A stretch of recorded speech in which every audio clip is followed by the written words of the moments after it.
Hello everyone, this is Rachna Dikshit and once again welcome to RS Group of Schools online classes.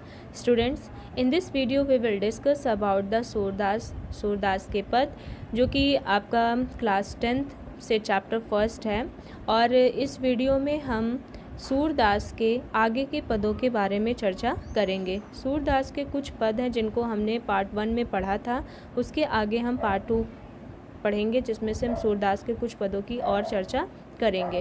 तो जैसा हम जानते हैं कि सूरदास जो कि एक इम्पॉर्टेंट चैप्टर भी है आपके हिंदी पद्य का, सूरदास हिंदी गगन के बहुत एक महान साहित्यकार माने जाते हैं और भक्ति काल की सगुण धारा के कवि माने जाते हैं। सगुण धारा अर्थात जिन्होंने श्री कृष्ण के वास्तविक यानी साकार रूप को स्वीकार किया है और इन्होंने सूरदास के साकार रूप की आराधना करते हुए कहा है कि ईश्वर के बारे में जब हम जानते ही नहीं हैं कुछ तो उसका वर्णन कैसे किया जा सकता है। इसलिए इन्होंने निर्गुण ब्रह्म को नकारते हुए सगुण ब्रह्म की उपासना की और ये श्री कृष्ण के परम भक्त माने जाते हैं। तो आइए इनके पदों के बारे में चर्चा करते हैं। तो हमारी हिंदी पद्य का चौथा पद है, मैं अपनी सब गाय चरयो। स्टूडेंट्स, मैंने आपको ऑनलाइन क्लास में गूगल मीट के थ्रू जो है मैंने चैप्टर आपको पढ़ाया भी है। बाकी जैसे कुछ प्रॉब्लम्स होती है तो आप वीडियो के थ्रू भी पढ़ सकते हैं। तो चौथा स्टेंजा है इनका, मैं अपनी सब गाय चरय हूँ, है ना। प्रात होत बल के संग जय हो, तेरे कहो कहे न रहे हो। ग्वाल बाल गायन के भीतर नैको डर नहीं लागत, आज न सोव नंद दुहाई रैन रहोगे जागत।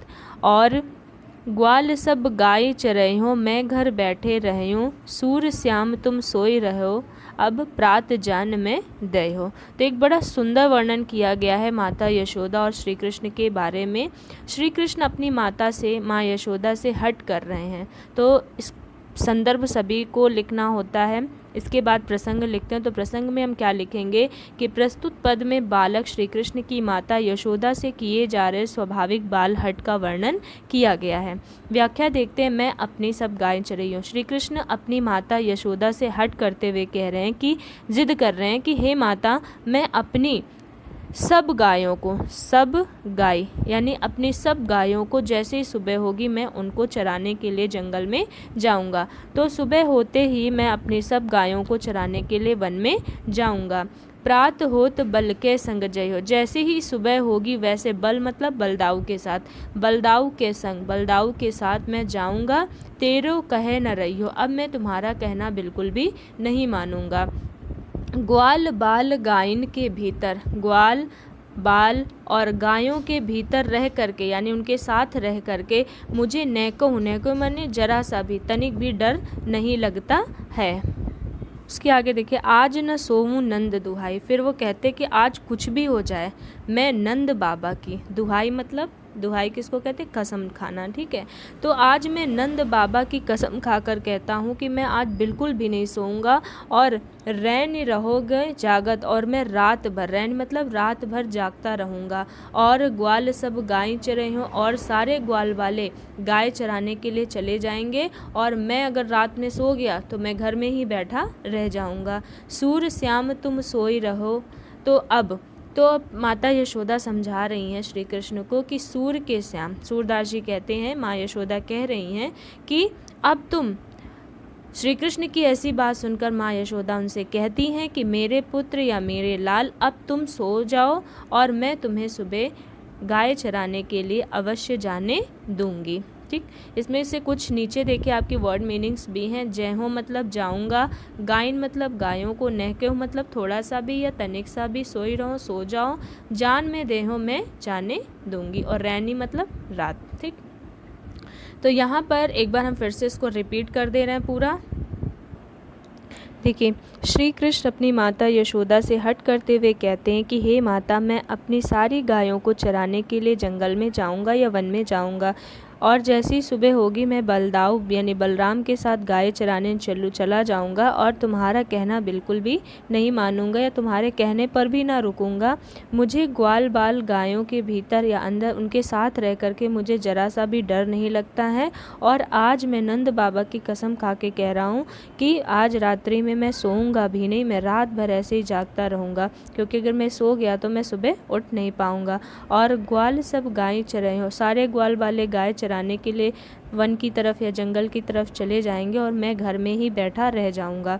तो माँ यशोदा कृष्ण को समझा रही हैं कि अब तुम सो जाओ, मैं तुम्हें सुबह गाय चराने के लिए अवश्य जाने दूंगी। एक बार इसका जल्दी से हम लोग काव्य सौंदर्य देख लेते हैं।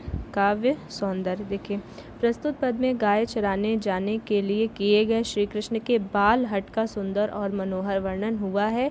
भाषा मैंने आपको पढ़ाया था कि भाषा जो सूरदास की भाषा है वो भाषा सरस है, सरल है और ब्रज भाषा का यूज़ किया है इन्होंने। शैली इनकी मुक्तक है, छंद गेय पद है। रस, इसमें अगर रस की बात करें तो वात्सल्य रस कैसे होगा, क्योंकि यहाँ पर माँ और बेटे के जो संवाद का वर्णन किया गया तो इसमें यहाँ पर वात्सल्य रस होगा।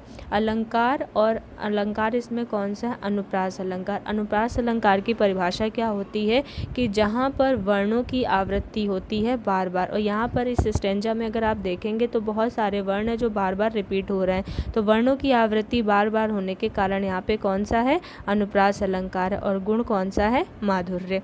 चलिए दूसरा देखते हैं। अब देखिए, इसके पहले पद में श्री कृष्ण जो है वो माँ यशोदा से ज़िद कर रहे हैं कि मुझे गाय चराने जाना है। इसके बाद अब इस पद में वो माँ यशोदा से कह रहे हैं कि मैं अब कभी भी गाय चराने नहीं जाऊंगा। देखिए, मैया हो न चरे हो गाय। अब श्री कृष्ण बाल स्वभाव के अनुरूप श्री कृष्ण माता यशोदा से क्या कहते हैं कि माता, मैं अब गाय चराने नहीं जाऊंगा। सिगरे यानी सारे, सिगरे मतलब संपूर्ण या सारे, ग्वाल बाले घिरावत मोसो मेरो पाएँ पिराई। सारे ग्वाल बाले मुझसे अपनी गायों को घेरने के लिए कहते हैं और मेरे पैरों में क्या होने लगता है, दर्द होने लगता है। जो न पत्याही पूछ बलदाऊँ, जो तुम्हें पता ना हो या मेरी बातों पर यकीन ना हो तो किससे पूछ लो, बलदाऊँ से पूछ लो। और क्या कैसे पूछ लो, अपनी कसम दिला करके, ना तुम्हें मेरे ऊपर विश्वास हो तो बलदाऊ जी से पूछ लो। यह सुन माई जसोदा ग्वालिन, और ये सब बातें सुन करके माता यशोदा ग्वाल बालों पर गुस्सा करती हैं या क्रोध करती हैं। गारी देती रिसाई, और उन पर कैसे रिसाते, रिसाई मतलब क्रोध करना, ठीक है, या गुस्सा करना, गाली दे रही हैं और गुस्सा कर रही हैं। और कहती हैं कि मैं पठवती अपने लड़का को, मैं अपने लड़के को इसलिए नहीं भेजती हूँ कि लोग उनसे गाय घेरने के लिए कहें, मैं तो इसलिए भेजती हूँ आवे मन बहराई, कि वो अपना मन जो है उसका बहल जाए। सूर्य श्याम मेरो अति बालक, और फिर वो कहती हैं कि जो मेरा बालक है वो सिर्फ मन बहलाने के लिए मैं उसे जंगल में भेजती हूँ। और मारत ताही रिंगाई, और ये सारे ग्वाल बाले उसे इधर उधर दौड़ा करके उसको परेशान करते रहते हैं। एक बार इसका क्विक रिवीजन देख लेते हैं कि बाल स्वभाव के अनुरूप श्री कृष्ण जो है माता यशोदा से कहते हैं कि मैं अब गाय चराने कभी भी नहीं जाऊंगा, और अगर जो है इधर उधर से दौड़ते हुए मेरे पैरों में क्या होने लगता है, दर्द होने लगता है। और अगर मेरा विश्वास ना हो तो किससे पूछ लो, बलदाऊ से जी से पूछ लो, अपनी कसम दिला करके आज की बात से मैं गायों को चराने के लिए नहीं जाऊँ। तो ये सब सारी बातें सुनकर माँ यशोदा जो है ग्वाल बालों को क्या करती, गाली देती और कहती है कि मैं अपने लड़का को मन बहलाने के लिए भेजती हूँ और वो सब मुझे उससे जो है उधर उधर दौड़ाकर परेशान करते हैं। आइए एक बार इसका काव्यगत सौंदर्य देख लेते हैं। देखिए, प्रस्तुत पद में पहला वाला देखिए, प्रस्तुत पद में बालक कृष्ण की दुख भरी शिकायत और माता यशोदा की ममता जो है कैसे अपने बालक के प्रति और उनका क्रोध, दोनों को ही बहुत स्वाभाविक ढंग से प्रस्तुत किया गया है। और निश्चित ही सूरदास जी बाल मनोविज्ञान के जानने वाले कवि थे। भाषा सेम है, उनकी स्वाभाविक सरल सरस खड़ी बोली नहीं, ब्रज भाषा का प्रयोग किया था। और शैली मुक्तक, छंद गेय पर रस इसमें भी सेम वही है, वात्सल्य है। और अलंकार देखो, पाई पिराई, पा और पा, सूर श्याम, सा और सा, तो सेम क्या होगा, अनुप्रास अलंकार। जहाँ पर वर्णों की आवृत्ति बार बार होती वहाँ पर कौन सा अलंकार होता है, अनुप्रास अलंकार। और गुण कौन सा है, माधुर्य। स्टूडेंट्स, अब जो स्टेंजा हम लोग पढ़ने वाले हैं उसमें जो है अब माता यशोदा और श्री कृष्ण के संवाद को बताया नहीं गया। यहाँ पे किसी तरह के वात्सल्य रस की चर्चा नहीं की गई। कौन सा रस है इसमें जो है रस की बात हम बाद में करेंगे। यहाँ पर जो है एक सखी दूसरी सखी से आपस में बात कर रही है और कहती है कि जब से श्री कृष्ण ने मुरली को धारण किया है तब से वो हम सभी को भूल गए हैं। तो यहाँ पर जो है श्री कृष्ण की जो गोपियाँ हैं और वो एक दूसरे से बात करती हैं और अब मुरली को अपना दुश्मन मानने लगती हैं और वो कहती हैं कि अब किसी ना किसी तरह से हमें उनकी मुरली को चुरा लेना चाहिए, क्योंकि इस मुरली ने श्री कृष्ण को हमसे क्या कर दिया है, दूर कर दिया है। तो आइए देखते हैं इस स्टेंजा को। सखी री मुरली लीजे चोर। एक सखी दूसरी सखी से कह रही है कि हे सखी, अब हमें श्री कृष्ण की ये मुरली को क्या कर लेना चाहिए, चुरा लेना चाहिए। जिसने गोपाल को कीन्हे अपने वश में कर लिया है और प्रीति सबन की तोरी। जिस मुरली ने गोपाल को अपनी ओर कर लिया या अपने वश में कर लिया है, और श्री कृष्ण ने भी मुरली की वशीभूत हो करके हम सब से रिश्ता ख़त्म कर दिया या हम सब से जो है प्रेम तोड़ दिया हो। ठीक है, अब आगे वाली लाइन देखिए। छिन एक क्षण, है ना, एक क्षण भी, चाहे वो घर में हो चाहे अंदर हो, चाहे निसी क्या होता है, निसी अर्थात रात। निसी बासर लिखा हुआ है यहाँ पे। निसी बासर मतलब रात दिन। धरत कबहू ना छोरी, है ना, कभी भी वो अपनी मुरली को अपने से अलग नहीं करते हैं। यानी कहने का तात्पर्य क्या है कि श्री कृष्ण चाहे भीतर हो या बाहर हो, कभी क्षण भर भी अपने से मुरली को अलग नहीं करते हैं। अब देखो, कबहू कर मतलब हाथ, कभी वो मुरली को हाथों पे लेते हैं, कबहू अधरन कभी होठों पर रखते हैं, और कटि कबहू खोसत जोरी, कटि मतलब कमर। ठीक है, और कभी वो अब मुरली को कहाँ पर खोस लेते हैं, कमर में खोस लेते हैं।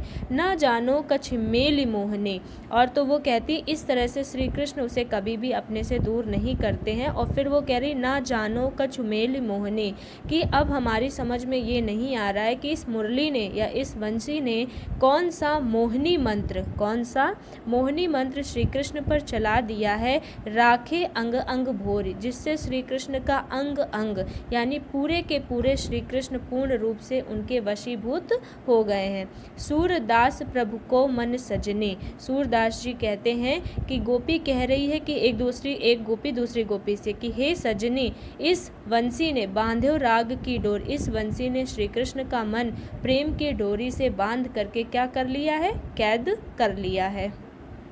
तो एक बार जल्दी से इसका भी काव्य सौंदर्य हम लोग पढ़ते हैं। प्रेम में प्रिय पात्र के प्रति मतलब क्या होता है, ईर्ष्या होना स्वाभाविक है। तो यहाँ पर जो है जो गोपियाँ हैं वो श्री कृष्ण की मुरली से क्या कर रही हैं, ईर्ष्या कर रही हैं। भाषा सूरदास की सरस खड़ी बोली है, शैली मुक्तक गीतात्मक है, छंद गेय पद है। रस यहाँ पे बात करेंगे तो श्रृंगार रस है। ठीक है, बांध्यो राग की डोरी में लक्षणा शब्द रीति शक्ति दिया है, गुण माधुर्य, और राग की डोरी में रूपक है ना, रूपक का होता है जहाँ उपमेय में उपमान का भेद रहित आरोप हो, और संपूर्ण पद में क्या है, अनुप्रास अलंकार। अनुप्रास मतलब वर्णों की आवृत्ति बार बार हो। तो स्टूडेंट्स, आज के इस वीडियो में इतना ही। नेक्स्ट वीडियो में हम आगे के पदों की चर्चा करेंगे। Thank you so much.